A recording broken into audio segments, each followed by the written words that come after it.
మీ జాతకంలో ఈ పాయింట్స్ కనుక ఉంటే మీ మ్యారీడ్ లైఫ్లో ఇబ్బందులు పడతారు. ముందుగా ఒక ఆస్ట్రాలజీ సాఫ్ట్వేర్ తీసుకొని మీ date, time and place of birth enter చేయండి. చేస్తే ఇలాంటి కుండ్లీ ఒకటి వస్తుంది. వచ్చాక సపోజ్ ఇది మీ లగ్నం అనుకోండి, అంటే అసెండెంట్. ఇది మీ లగ్నం అనుకుంటే 6th లార్డ్ 7th హౌస్లో ఉండకూడదు, 7th లార్డ్ 6th హౌస్లో ఉండకూడదు. అంటే చూద్దాం. 7th ఇది మీ లగ్నం అనుకోండి, ఇక్కడి నుంచి 2, 3, 4, 5, 6, 7 అంటే ఇది 7th హౌస్ అవుతుంది, ఇది 6th హౌస్ అవుతుంది. సో ఇక్కడ మనకి ఇక్కడ 7th లార్డ్ ఎవరు? మెర్క్యూరీ అంటే బుధుడు. ఇక్కడ 6th లార్డ్ ఎవరు? సన్ అంటే సూర్యుడు.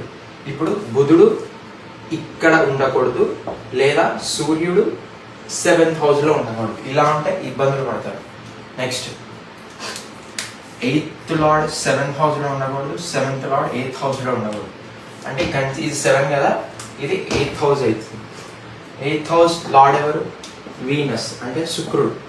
అంటే ఇప్పుడు ఇక్కడ 7th లార్డ్ ఇక్కడ ఎవరు అనుకున్నాం? బుధుడు అనుకున్నాం కదా. బుధుడు ఇక్కడ ఉంటే, లేదంటే శుక్రుడు ఇక్కడ ఉన్న ఇబ్బందులు పడతారు. అంటే 8th house in 8th lord in 7th house, 7th lord in 8th house. Next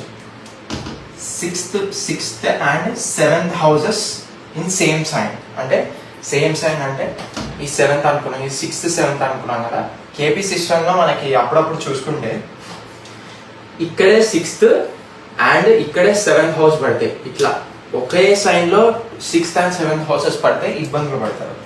next corner ascendant.